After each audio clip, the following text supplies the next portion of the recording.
Alhamdulillahirabbil alamin alladzi khalaqal insana fi ahsani taqwim wa adabahu bi Qur'anin azim.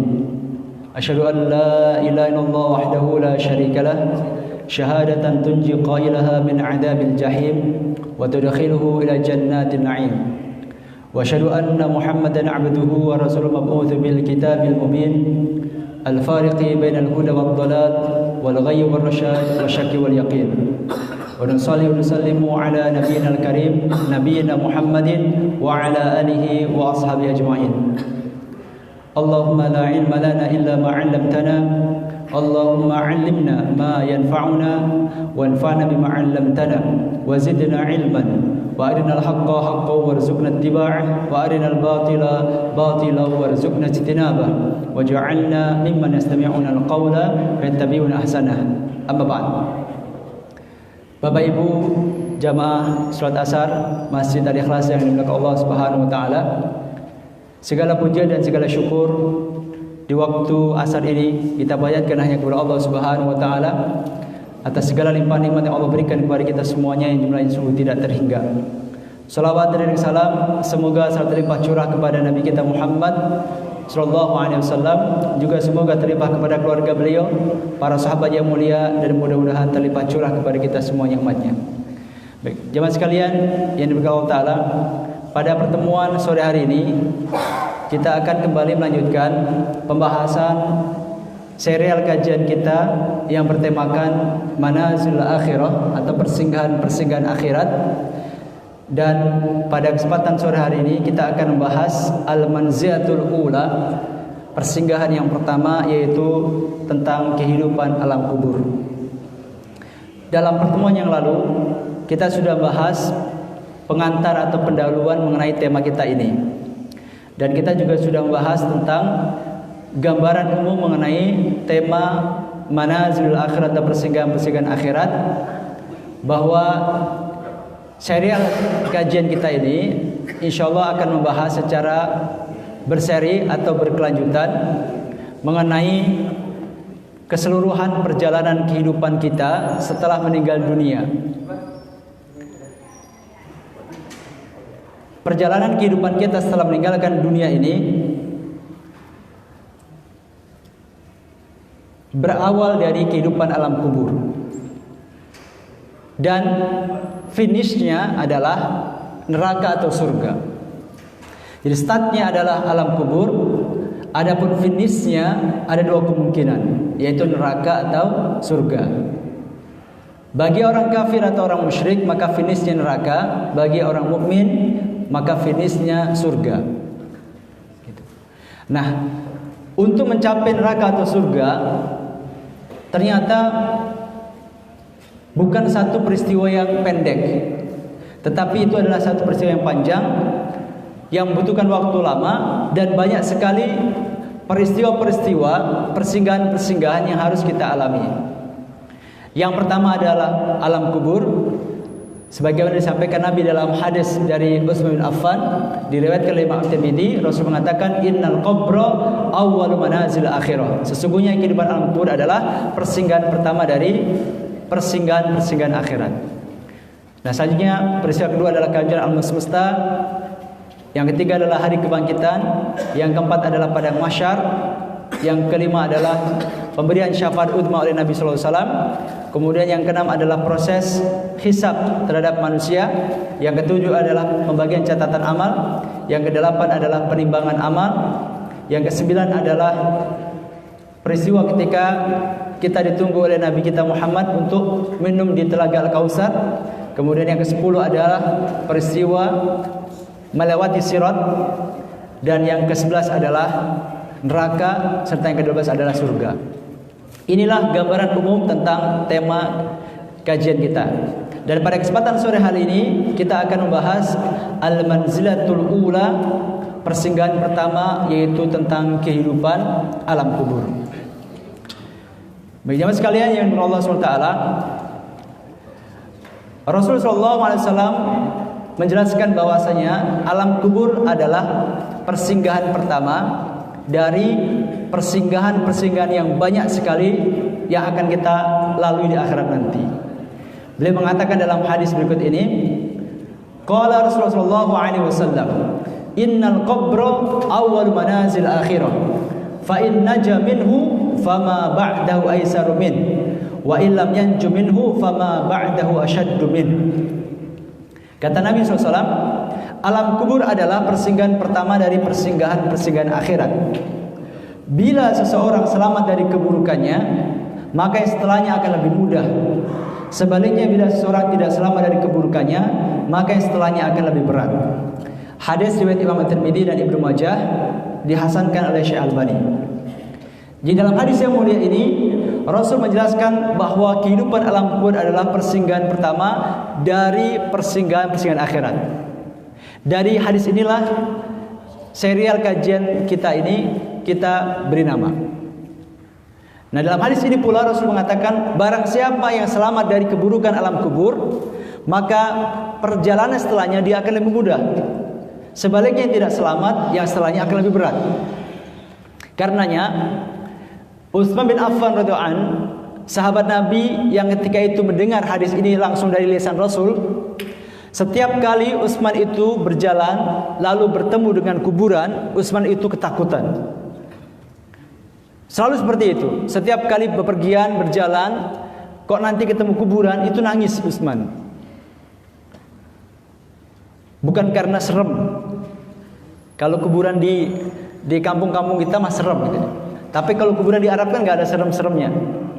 Lalu kenapa Utsman nangis? Ditanya oleh salah seorang pembantunya yang bernama Hani radhiyallahu anhu. Kata Hani kepada Utsman, wahai tuanku, kenapa setiap kali engkau melewati kuburan kau menangis? Dan tangisanmu terlihat sangat menyeratkan rasa takut yang luar biasa. Tidak seperti ketika engkau melewati ayat-ayat tentang neraka. Kalau ada ayat tentang neraka dalam Quran yang dibaca beliau juga nangis, tapi tidak setakut ketika melewati kuburan. Apa jawaban Utsman ketika ditanya pembantunya? Kata beliau, kenapa aku takut setiap kali melewati kuburan? Karena aku pernah mendengar Rasul mengatakan, sesungguhnya alam kubur adalah persinggahan pertama dari persinggahan-persinggahan akhirat. Barang siapa yang selamat dari keburukannya, maka yang setelahnya akan lebih mudah. Sebaliknya yang tidak selamat, maka yang setelahnya akan lebih berat. Karena mengetahui bahwa alam kubur adalah penentu bagi perjalanan kehidupan kita di akhirat nanti, maka Utsman begitu takut setiap kali melewati kuburan. Nah, jemaah sekalian, mengimani kehidupan alam kubur itu sebuah kewajiban bagi kita orang beriman. Meskipun iman kepada alam kubur itu tidak disebutkan dalam rukun iman yang 6. Jadi dari rukun iman yang 6 tidak ada disebutkan iman kepada alam kubur, tidak ada. Tapi kita wajib mengimani keberadaannya. Kenapa? Yang pertama karena alam kubur itu atau mengimani alam kubur adalah bagian dari iman kepada sesuatu yang gaib.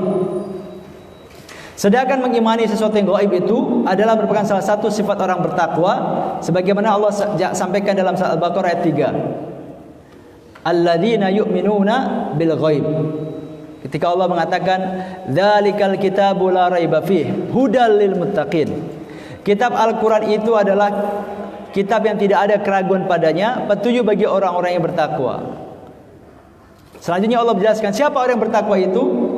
Sifat pertama orang bertakwa dalam surat Al-Baqarah dijelaskan adalah alladzina yu'minuna bil ghaib, yaitu mereka yang beriman kepada sesuatu yang gaib.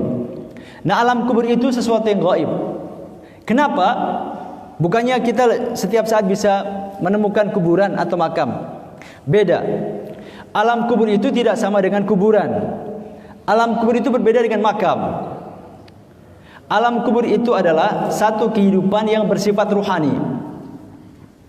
Satu kehidupan yang bersifat ruhani yang pasti akan dijalani semua orang yang setelah meninggal dunia, baik jasadnya dikubur atau tidak dikubur. Jadi alam kubur itu adalah kehidupan yang bersifat ruhani, bukan bersifat jasadi. Jadi dia adalah kehidupan yang bersifat ruhani yang pasti akan dialami setiap orang yang telah meninggal dunia, baik jasadnya dikubur atau tidak dikubur, baik dia punya makam atau tidak punya makam. Semua orang yang setelah meninggal dunia pasti beralih kepada kehidupan alam kubur. Karenanya siapapun yang meninggal dunia, baik ada jasadnya atau tidak, dia pasti berada di alam kubur. Ada orang yang meninggal dimakan binatang buas misalnya. Apakah dia tidak mengalami alam kubur? Tidak ada kuburannya. Mengalami. Kenapa? Karena alam kubur itu bersifat rohani, bukan bersifat jasadi.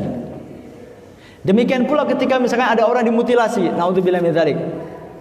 Dimutilasi, potongan tubuhnya ditemukan di tempat-tempat terpisah. Kepalanya misalnya ditemukan di Sukabumi, badannya ditemukan di Kali Angke Tangerang misalnya, kakinya ada di Kali Ciliwung, ditemukan lalu dikubur oleh masyarakat setempat secara terpisah. Pertanyaannya, apakah orang yang dimutilasi yang makamnya ada 3 seperti itu dia tidak mengalami alam kubur? Mengalami. Kenapa? Karena alam kubur itu bersifat ruhani. Bahkan seandainya ada orang meninggal dibakar, baik memang sengaja dibakar karena satu keyakinan tertentu, atau dibakar tidak sengaja, terbakar misalnya, apakah dia tidak mengalami alam kubur? Mengalami. Kenapa? Karena alam kubur itu bersifat ruhani, bukan bersifat jasadi. Ini beda dengan kehidupan dunia. Kalau kehidupan dunia jemaah sekalian bersifat jasadi. Meskipun kita punya ruh, kita manusia ini kan makhluk Allah yang Allah ciptakan, yang diri kita ini tersusun dari jasad dan ruh, jasmani dan rohani. Tetapi sifat umum kehidupan dunia itu bersifat jasadi. Artinya segala kenikmatan dan kesengsaraan yang dirasakan manusia selama di dunia, maka sebagian besar itu yang merasakan adalah jasadnya, bukan ruhnya. Contoh misalnya, Bapak Ibu yang di depannya sudah ada gorengan, silakan dimakan. Ketika makan gorengan, yang merasakan gurihnya gorengan itu siapa? Lidah kita, bukan ruh kita. Kan gak ada ceritanya, ruh saya kepedesan, kan gak ada. Yang kepedesan adalah lidah kita.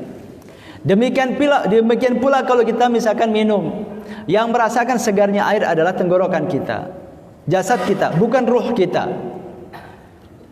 Pun makna kehidupan dunia bersifat jasadi adalah bahwa dimanapun kita berada, selama kita di dunia, maka keberadaan kita ini selalu membutuhkan space atau membutuhkan tempat untuk meletakkan jasad kita. Masjid Al-Ikhlas yang sekarang ini kita adakan acara ini misalnya, kalau kapasitas ruang utama masjid kita ini misalnya kapasitasnya adalah 1.000 orang misalnya, 1.000 jamaah. Kalau di suatu event acara yang hadir 1.500, maka yang 500 tidak bisa masuk di luar. Kenapa? Karena masing-masing orang butuhkan space, masing-masing jamaah butuhkan space untuk meletakkan jasadnya, untuk duduk. Itu kalau dunia. Tapi kalau kehidupan akhirat, kehidupan alam kubur itu bersifat ruhani. Segala kenikmatan dan kesengsaraan alam kubur itu yang merasakan lebih banyak adalah ruh kita. Dan karena kehidupan alam kubur itu bersifat ruhani, maka berlangsungnya kehidupan alam kubur itu tidak mesti membutuhkan ruang, tidak mesti membutuhkan tempat.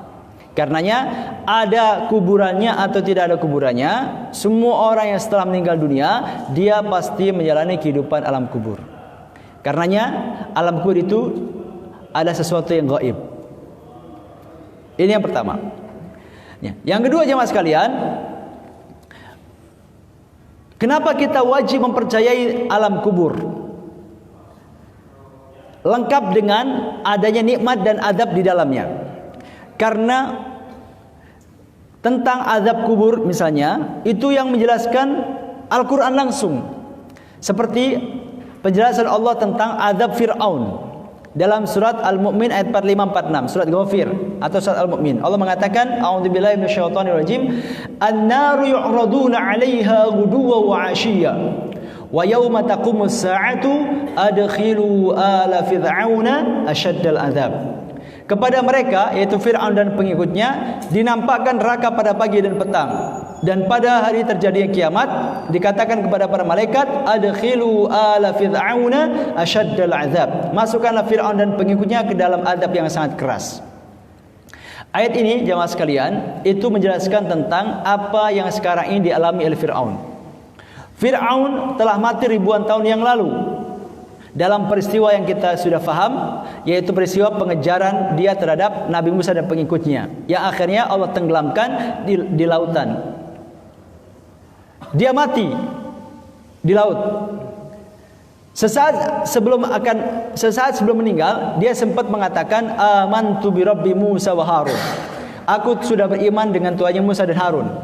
Tapi pernyataan iman ini dia sampaikan ketika sudah sakaratul maut.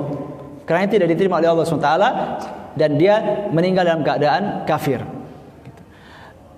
Sejak dia meninggal sampai hari ini dan sampai datangnya kiamat, ternyata Firaun itu sedang disiksa di alam kuburnya.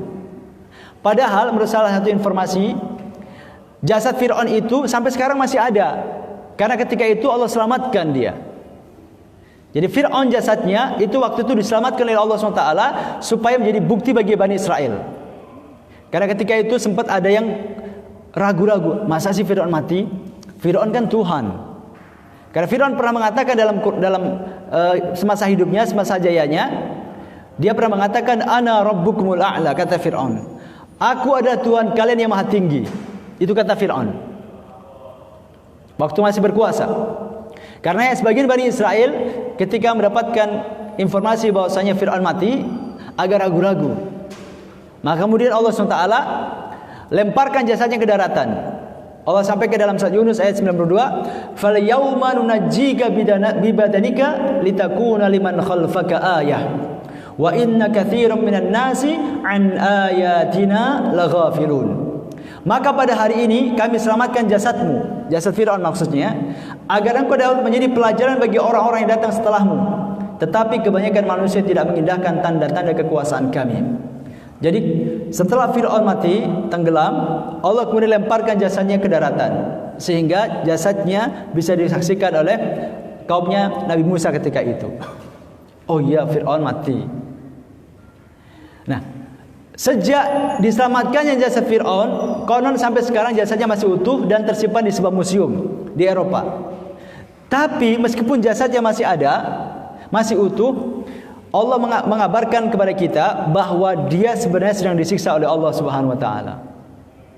Ini menunjukkan bahwasanya alam kubur dengan segala siksa dan nikmatnya itu bersifat ruhani, bukan bersifat jasadi. Ini yang kedua. Nah, selain Al-Quran, hadis-hadis Nabi tentang alam kubur juga sangat banyak sekali.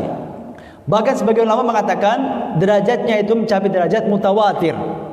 Hadis mutawatir itu artinya kebenarannya pasti. Sudah tidak perlu dilakukan lagi.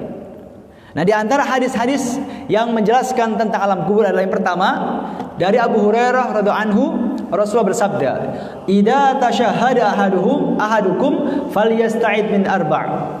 Yaqul, Allahumma inni a'udzubika min 'adzabi jahannam wa min 'adzabil qabri wa min fitnatil mahya wal mamati wa min syarri fitnatil masiihid dajjal." Kata Nabi SAW, jika salah seorang di antara kalian telah membaca tasyahud, hendaklah dia minta perlindungan dari 4 perkara. Hendaknya dia berdoa, "Ya Allah, sesungguhnya aku berlindung kepadamu dari adab neraka jahanam, adab kubur, fitnah kehidupan dan kematian, serta dari kejelekan fitnah al-masih dajjal." Muttafaqun alaih. Hadis riwayat oleh Imam Bukhari dan Imam Muslim. Di dalam hadis ini ada satu tuntunan Nabi bahwa kalau kita sholat, baik sholat wajib maupun sholat sunnah, ketika sudah tahiyat, sudah baca tahiyat, sebelum kita salam, ketika sudah sampai bacaan fil alamina innaka hamidum majid, maka hendaknya tidak langsung salam, tapi baca doa tadi, Allahumma inni a'udzubika min 'adzabi jahannam wa min 'adzabil qabri wa min fitnatil mahya wal mamati wa min syarri fitnatil masiihid dajjal. Artinya, ya Allah, sesungguhnya aku berlindung diri kepada Engkau dari azab neraka jahanam, dari adab kubur, dari fitnah kehidupan dan kematian, serta dari keburukan fitnah dajjal, al-masih dajjal. Dari 4 poin yang kita disunnahkan minta perlindungan kepada Allah SWT, di poin kedua diperintahkan minta perlindungan dari adab kubur. Berarti adab kubur ada meskipun kita tidak bisa mengindra. Hadis berikutnya yang menjelaskan tentang adab kubur adalah hadis dari Imam Muslim.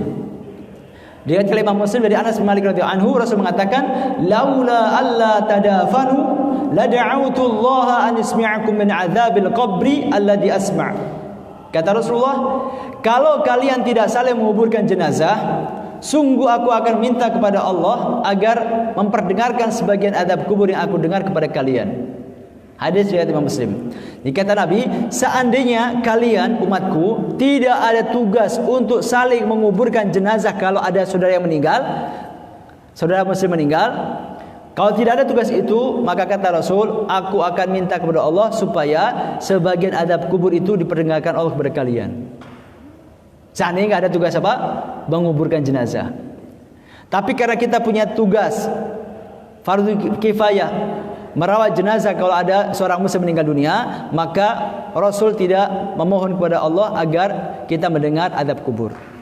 Kalau misalnya peristiwa alam kubur itu dapat kita indra, dapat kita dengar, tentu hidup kita tidak tenang.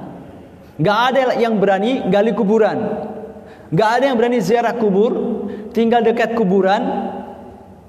Dan bagi keluarga yang baru saja anggota keluarga yang meninggal dunia misalnya, itu bisa sangat malu. Misalnya ada orang baru meninggal, ternyata semalaman dia jejeritan, nangis digebugin malaikat. Kan tentu keluarganya malu. Tuh, tong, babelu tong. Kan gitu. Jadi kita tidak bisa mengindra apa yang terjadi di alam kubur itu. Ternyata merupakan salah satu bentuk kasih sayang Allah kepada kita, supaya hidup kita lebih nyaman. Itu yang kedua. Yang ketiga, hadis dari Ibnu Abbas radhiyallahu anhuma, marran Nabi sallallahu alaihi wasallam bi qabrain faqal innahuma la yu'adzaban wa ma yu'adzabani fi kabir amma ahaduhuma fakana la yastatir min al-bauli wa amma al-akharu fakana yamshi bin namimah fa akhadha jaridatan ratbatan fashaqqa nisfaini fagharaza fi kulli qabrin wahidah faqalu ya Rasulullah lima fa'alta hadha qal la'allahu yukhaffafu anhuma ma lam yaibasa. Suatu ketika Nabi SAW pernah berjalan dan melewati dua kuburan. Jadi Rasul pernah berjalan ditemani beberapa sahabat lalu melewati dua kuburan. Ketika melewati dua kuburan, Rasul pun berhenti. Lalu Rasul mengatakan kepada sahabat yang hadir, innahuma la yu'adzaban. Sesungguhnya dua orang yang ada di alam kubur ini sedang diadab oleh Allah Subhanahu wa taala. Wa ma yu'adzabani fi kabir, dan keduanya diadab, disiksa. Menurut kalian mungkin bukan disebabkan dosa yang besar, dosa yang kalian sepelekan menurut kalian, tapi ternyata itu menjadi penyebab orang ini diadab di kuburnya. Apa penyebabnya? Salah satunya diadab karena tidak menjaga diri dari percikan air kencing. Sedangkan yang satu lagi karena dahulu suka mengadu domba antar manusia. Jadi dua orang yang disampaikan Rasul bahwasanya sedang diadab di kubur ini, ternyata penyebabnya sesuatu yang mungkin banyak disepelekan oleh kaum muslimin. Yang pertama adalah disebabkan karena orang ini semasa hidupnya tidak berhati-hati terhadap percikan air kencing. Jadi ketika buang air kecil, apalagi air besar, dia tidak hati-hati sehingga air kencingnya yang najis itu mengenai pakaiannya. Ini sepertinya sesuatu yang sepele, ternyata bisa menjadi salah satu sebab seseorang diadab di kuburnya. Bayangkan kalau misalnya air kencing itu kena pakaian kita, berarti najis pakaian kita. Kalau kita sholat berarti tidak sah. Kalau berkali-kali berarti sholat kita banyak yang tidak diterima oleh Allah SWT. Karenanya kita harus menjaga diri dari hal seperti ini. Kalau misalnya, mohon maaf, misalnya ada toilet, toiletnya, klosetnya itu kloset yang berdiri, itu harus berhati-hati sekali. Kalau bisa dihindarkan. Kecuali kalau kloset itu yang berdiri itu ada pelindungnya, ada kayak semacam fibernya itu. Tapi kalau tidak, kemungkinan besar itu memercik ke pakaian kita. Jadi harus berhati-hati. Yang kedua, salah satu dari orang yang kedua yang diadab di kubur ini adalah ternyata disebabkan karena semasa hidupnya itu orang ini suka mengadu domba orang. Lidahnya tajam, suka ngadu domba sesama teman, sesama tetangga, atau sesama teman kerja. Dan ternyata menjadi sebab orang itu diadab di kubur. Nah, setelah menjelaskan itu, beliau SAW lalu mengambil sebuah pelepah kurma yang masih basah, kemudian dibelah menjadi dua bagian dan ditancapkan masing-masing ke kuburan orang yang disiksa tadi. Jadi Rasul ambil pelepah kurma, dibelah jadi dua, yang satu bagian ditancapkan di kuburan orang yang disiksa karena kencingnya, yang satu bagian ditancapkan di kuburan orang yang disiksa karena mengadu domba. Melihat perbuatan Nabi ini, para sahabat bertanya, "Wahai Rasulullah, mengapa engkau melakukan hal ini? Ngapain kok ditancepin pelepah kurma basah?" Apa jawaban Rasulullah? Kata beliau, "Mudah-mudahan adab orang ini diringankan selama pelepah kurma ini belum kering." Itu alasannya. Jadi dengan ditancapkannya pelepah itu, mudah-mudahan pelepah itu bisa meringankan adab orang yang sedang disiksa tadi. Kok bisa? Nah, para ulama memberikan beberapa penjelasan. Yang pertama mengatakan bahwa ini karena yang melakukan adalah Rasulullah. Ini kekhususan untuk Nabi. Kalau yang nancepin saya, ya nggak ngaruh. Ini karena Nabi yang nancepin, gitu. Kemudian, emang kenapa kok kalau masih basah? Ada yang mengatakan karena ketika masih basah, pelepah itu bertasbih. Itu sebagian penjelasan dari para ulama tentang alasan kenapa Nabi menancapkan pelepah kurma itu. Ini yang ketiga. Jadi Quran maupun hadis Nabi banyak sekali menjelaskan tentang kehidupan alam kubur. Maka kita wajib mengimaninya, meskipun kita tidak bisa mengindra, baik indra penglihatan maupun pendengaran. Nah, selanjutnya, apa itu alam kubur? Di awal tadi sudah kita bahas bahwasanya alam kubur adalah suatu kehidupan yang bersifat ruhani yang akan dijalani oleh setiap orang yang telah meninggal dunia, baik jenazahnya dikubur atau jenazahnya tidak dikubur. Jadi siapapun yang telah meninggal dunia, dikubur jasadnya atau tidak, dia tetap akan menjalani kehidupan alam kubur. Karenanya alam kubur itu sesungguhnya adalah kehidupan yang bersifat ruhani. Alam kubur, jamaah sekalian, juga sering disebut dengan alam barzah, yang artinya ada dinding pemisah. Kenapa? Karena ia memisahkan antara kehidupan dunia dan kehidupan akhirat. Maka disebut dengan alam barzah, memisahkan antara dunia dan akhirat. Nah, sedikit tambahan bahwa ada perbedaan antara kehidupan dunia, alam kubur dan akhirat dari sisi sifatnya. Kalau kehidupan dunia itu bersifat jasadi, artinya segala sesuatu itu acuannya adalah jasad kita. Enak tidak enak, kenikmatan atau kesengsaraan lebih banyak dirasakan jasad kita. Bersifat jasadi juga maksudnya dimanapun kita berada butuh tempat. Kalau alam kubur bersifat ruhani. Di alam kubur ada kenikmatan, tapi yang merasakan itu lebih banyak ruh kita. Ada adab kubur, tapi yang merasakan juga ruh manusia. Dan makna bersifat ruhani juga adalah bahwa kehidupan alam kubur itu tidak mesti membutuhkan tempat untuk keberlangsungannya. Yang ketiga, kehidupan akhirat. Kalau kehidupan akhirat itu bersifat jasadi dan ruhani. Jadi orang di akhirat itu, kalau misalkan dimasukkan ke surga, yang merasakan nikmatnya surga adalah jasad dan ruhnya. Demikian pula kalau misalnya dia dimasukkan dan disiksa di neraka, maka yang merasakan siksaan neraka itu adalah jasad dan ruhnya sekaligus. Karenanya siksa neraka misalnya sering disifati oleh Allah SWT dengan azabun alim atau azabun syadid, siksa yang pedih atau siksa yang sangat keras, karena betul-betul dirasakan oleh jasad dan ruh manusia sekaligus. Kemudian di alam kubur itu, jamaah sekalian, ada dua peristiwa penting. Yang pertama adalah fitnah atau ujian kubur, yang kedua adalah nikmat atau siksa kubur. Jadi di alam kubur itu hanya ada dua hal yang terjadi. Yang pertama adalah terjadinya fitnah atau ujian di alam kubur. Jadi fitnah di sini maksudnya adalah ujian. Yang kedua, nikmat atau azab kubur. Apa itu fitnah kubur atau ujian kubur? Fitnah kubur adalah ujian atau pertanyaan yang diajukan oleh malaikat Munkar dan Nakir kepada orang yang sudah meninggal dunia atau ahli kubur. Pertanyaannya gampang, jawabannya pun gampang. Pertanyaannya hanya seputar siapa Tuhanmu, apa agamamu, siapa nabimu, apa kitabmu. Hanya dasar-dasar keimanan. Itu pertanyaannya. Gampang. Jawabannya gampang juga. Seandainya sore ini tanpa persiapan saya tanya semua jamaah untuk jawab 4 poin pertanyaan ini, saya yakin semuanya bisa. Gak ada yang gak bisa. 100 semua saya yakin. Meskipun nggak pakai persiapan. Tapi meskipun seseorang ketika di dunia sudah hafal pertanyaan dan jawabannya sekaligus, belum jaminan bahwa ketika misalnya besok, lusa, pekan depan ada yang meninggal, ditanya malaikat pertanyaan-pertanyaan ini, belum tentu bisa jawab. Kenapa?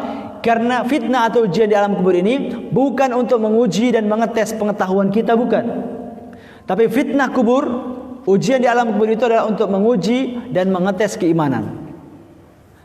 Maka hanya orang yang beriman dan beramal yang mampu dan dimudahkan Allah untuk menjawab pertanyaan yang gampang ini. Tapi kalau dia tidak beriman atau beriman tetapi banyak bermaksiat, dia akan kesulitan menjawab pertanyaan yang sangat gampang ini, yang selama di dunia dia sudah hafal.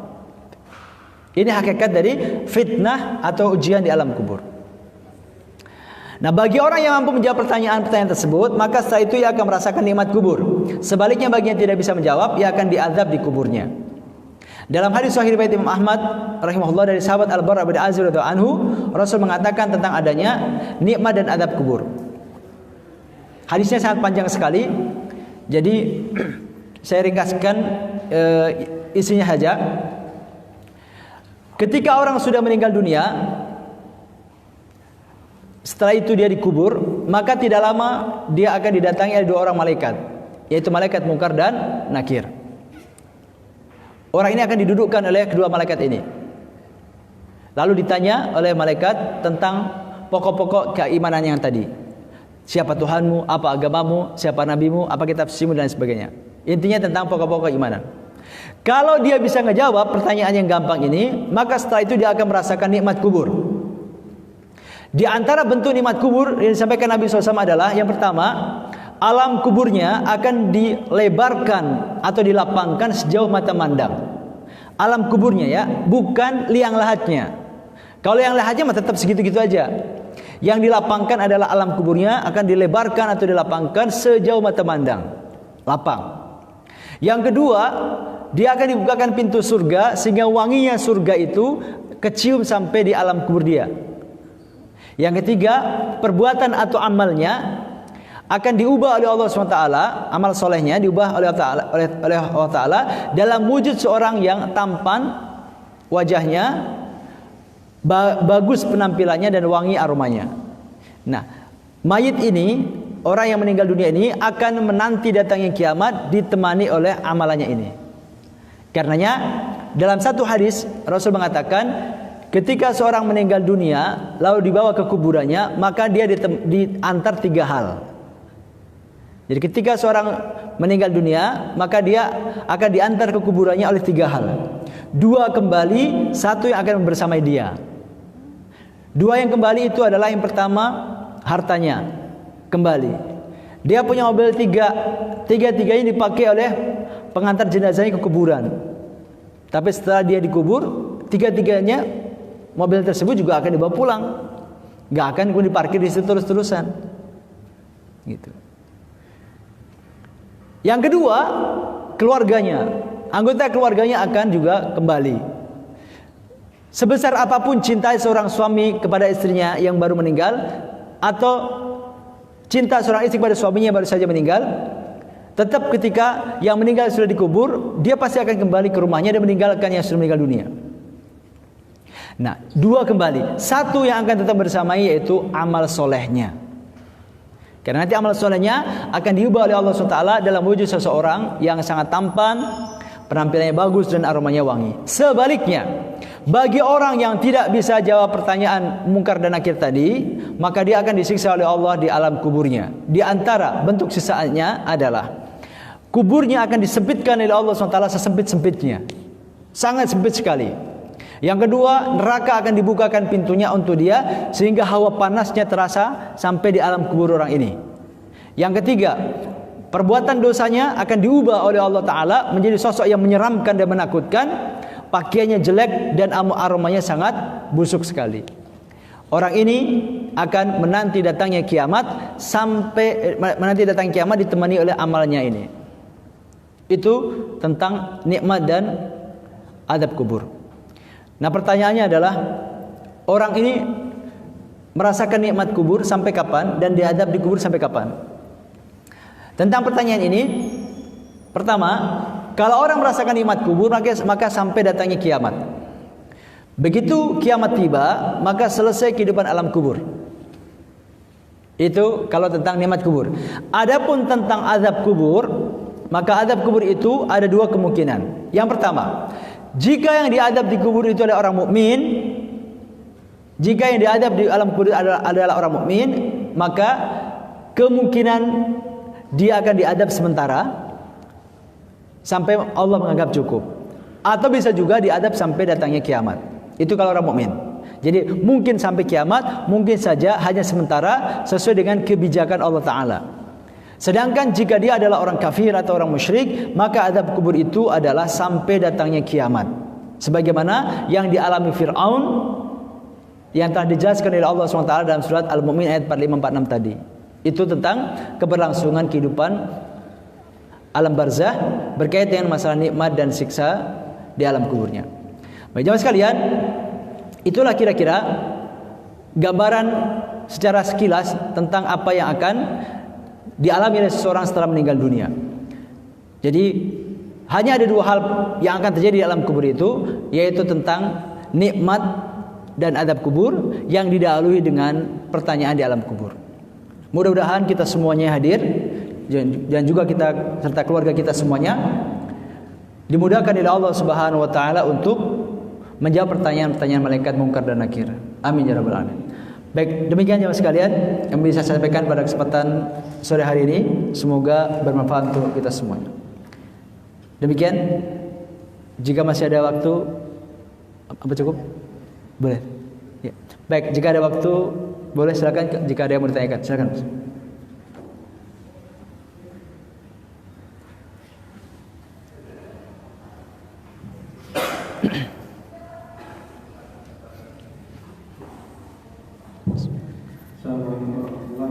Waalaikumsalam warahmatullahi wabarakatuh. Jadi Ustaz bilang kalau misalnya alam kubur itu sifatnya ruhiyah. Lalu kapan dimulainya alam kubur? Apakah sesaat begitu dinyatakan meninggal, misalnya oleh dokter, atau di saat dia dikubur? Tapi kita bilang tadi tidak harus dikubur. Alam kubur tidak harus berupa kuburan. Jadi apakah misalnya pada saat jenazah itu saat dimandikan saja itu sudah mengalami alam kubur? Lalu apakah di saat itu jenazah itu masih terhubung dengan dunia? Maksudnya dengan orang di sekitarnya. Misalnya jenazah yang dimandikan masih mengalami sakit saat diperlakukan dengan tidak halus, misalnya semacam dicubit atau dilempar seperti itu, apakah masih merasa sakit? Lalu apakah itu pertanyaan pertama? Yang kedua, manusia mengalami alam kubur sampai kiamat. Ya. Lalu apakah misalnya keluarga yang ditinggalkan, misalnya di rumah, kadang-kadang merasa orang itu masih hidup, dan orang yang meninggal itu ruhnya berada di sekitar dia, Ya. atau misalnya keberadaannya terasa di sekitar kita, di sekitar orang yang masih hidup. Itu sebenarnya syaitan, apa itu memang sebenarnya masih terhubung? Karena harusnya di alam kubur kan mereka punya kesibukan tersendiri dengan malaikat, dengan amalannya tadi. Apakah sebenarnya dia memang bisa keluar dari alam kuburnya kemudian menjadi terhubung ke manusia yang masih hidup? Itu aja Ustaz. Ya. Salam.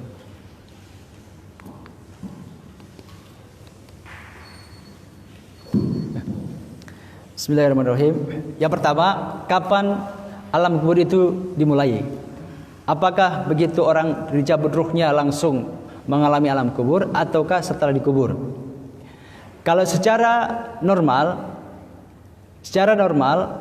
kehidupan alam kubur itu dimulai setelah orang itu dikubur secara normal ya. Gitu. Karena ada hadis yang menjelaskan kronologinya. Jadi dalam satu hadis yang cukup panjang tentang urut-urutan ketika orang meninggal dunia. Jadi ketika seseorang itu sudah ditakdirkan oleh Allah meninggal dunia, maka Allah akan kirim rombongan malaikat pencabut nyawa.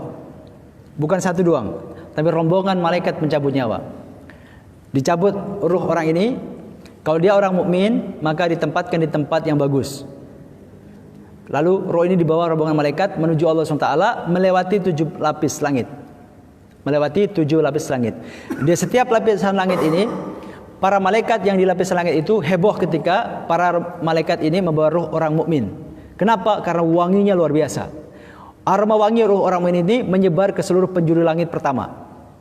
Maka mereka nanya, ini ruh siapa? Wangi sekali. Maka para malaikat ini menjawab, ini ruh fulan bin fulan. Setelah itu naik langit kedua. Di langit kedua, para malaikat di langit itu juga heboh karena aroma ruh orang mukmin ini menyebar ke seluruh langit kedua dan tercium oleh para malaikat. Mereka nanya, ini ruh siapa? Wangi sekali. Begitu juga langit ketiga, 4, 5, 6 sampai ke 7. Saat itu bertemu Allah SWT. Setelah bertemu dengan Allah SWT, lalu Allah perintahkan malaikat ini agar menyimpan catatan amalnya di tempat yang namanya Illiyin. Illiyin. Ada dalam surat apa? Al-Mutaffifin ya. Inna kitabal abrari la fi Illiyin. Sesungguhnya kitab catatan amal orang-orang abrar, orang-orang yang baik itu ada di Illiyin. Nah, setelah disimpan catatannya di situ, lalu Allah perintahkan malaikat ini agar mengembalikan ruhnya ke alam kuburnya. Ke alam kuburnya gitu. Setelah itu barulah datang malaikat Munkar dan Nakir. Menanyakan empat poin tentang akidah tadi. Berarti kehidupan alam kubur itu secara normal diawali ketika seseorang itu sudah dikubur. Gitu. Ini yang pertama. Tetapi karena alam kubur itu sesuatu yang bersifat ruhani, seandainya orang itu tidak dikubur, sekalipun, bukan berarti kemudian dia tidak mengalami alam kubur. Jadi keberadaan kuburan, begitu orang dikubur, maka selesai dikubur, Allah kemudian utus 2 orang malaikat itu Munkar dan Nakir untuk bertanya. Itu normalnya. Tapi kalau misalnya ada orang yang tidak dikubur, bukan berarti kemudian malaikat Munkar dan Nakir tidak mendatanginya. Gitu. Jadi secara normal proses alam kubur itu dimulai ketika orang sudah dikubur. Gitu.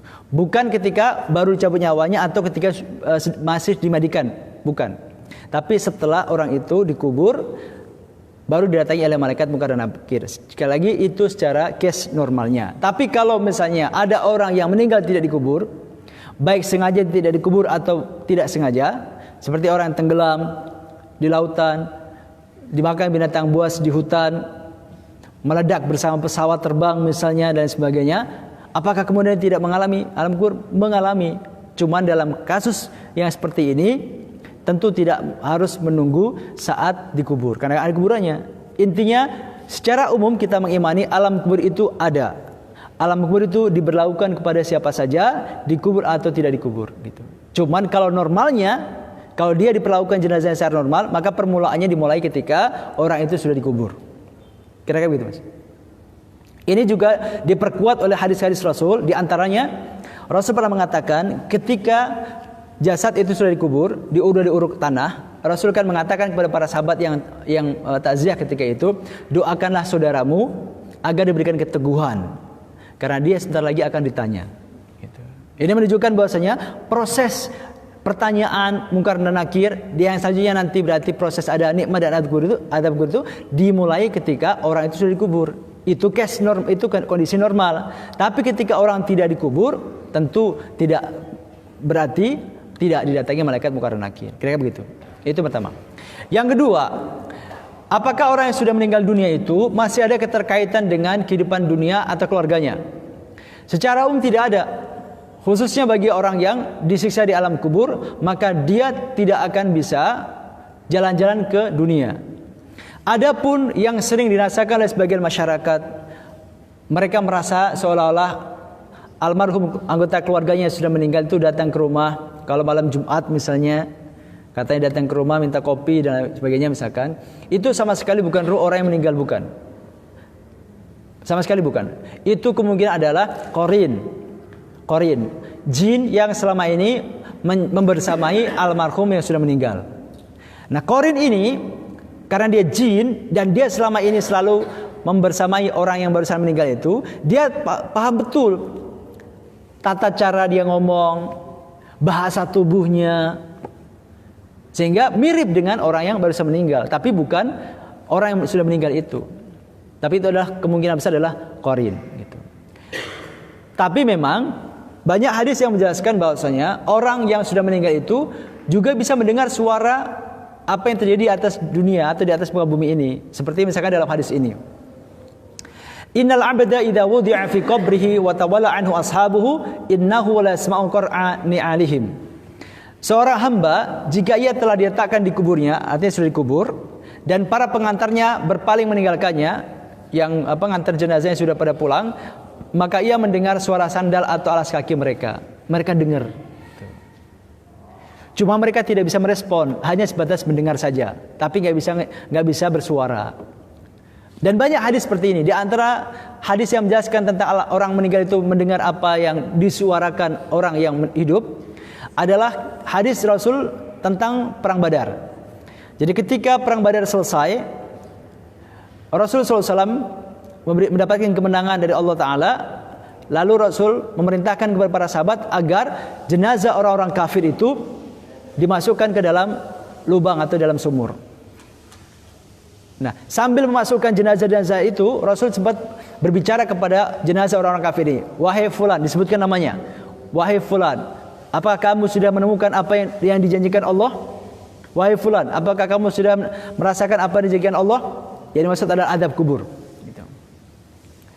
Ketika Rasul bicara dengan orang yang meninggal ini, para sahabat bertanya, ya Rasulullah, kenapa engkau bicara dengan mereka yang sudah meninggal?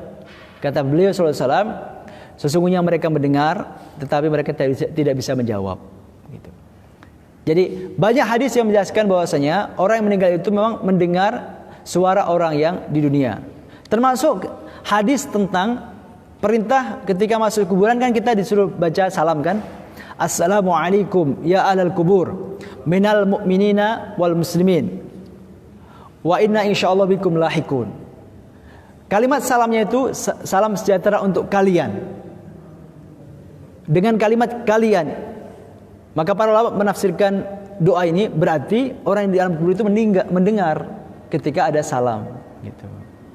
Cuma sekali lagi tidak bisa merespon apa yang dia dengar, sebatas dengar saja. Gitu. Itu yang kita pahami dari beberapa hadis-hadis Nabi SAW terkait interaksi orang di alam kubur dengan orang yang ada di dunia. Tapi kalau misalnya orang bermimpi, ada orang bermimpi bertemu dengan kakeknya yang sudah meninggal 10 tahun misalnya. Nah, kalau kata Ibnu Qayyim al-Jauziyah, penulis kitab Ar-Ruh, beliau mengatakan pertemuan antara mimpi seseorang dengan orang yang telah meninggal dunia itu adalah pertemuan antara ruh orang yang tidur itu dengan ruh orang yang telah meninggal. Gitu. Jadi kalau ketika kita tidur itu kan ruh kita dicabut Allah, ya kan? Disebutkan dalam satu ayat, ketika orang itu tidur, itu ruh kita dicabut oleh Allah Ta'ala. Tapi ketika kita memang belum ditakdirkan meninggal, nanti dibalikin, maka kita jadi bangun. Nah, ketika sudah dicabut itu, ruh itu bisa berjumpa dengan ruh orang yang sudah meninggal. Itu kalau bermimpi bertemu dengan orang yang sudah meninggal dunia itu, menurut sebagian ulama itu adalah perjumpaan antara ruh kita dengan ruh almarhum atau almarhumah. Di alam ruh, bukan di alam dunia, gitu. Awalam bisawab. Kira-kira begitu, Mas. Ya. Cukup? Ada mbak-mbak, ibu-ibu, Mas.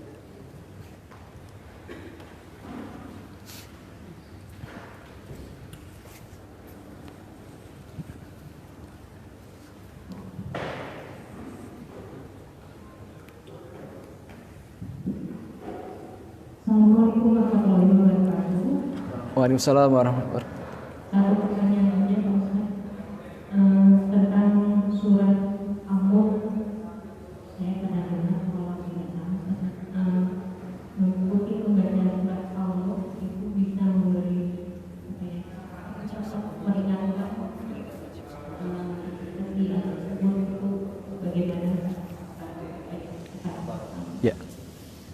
Ya, jadi memang betul disampaikan dalam hadis bahwa kalau kita rajin membaca surat Al-Mulk, di antara fadilah atau keutamanya adalah kita akan dijaga dari adab kubur.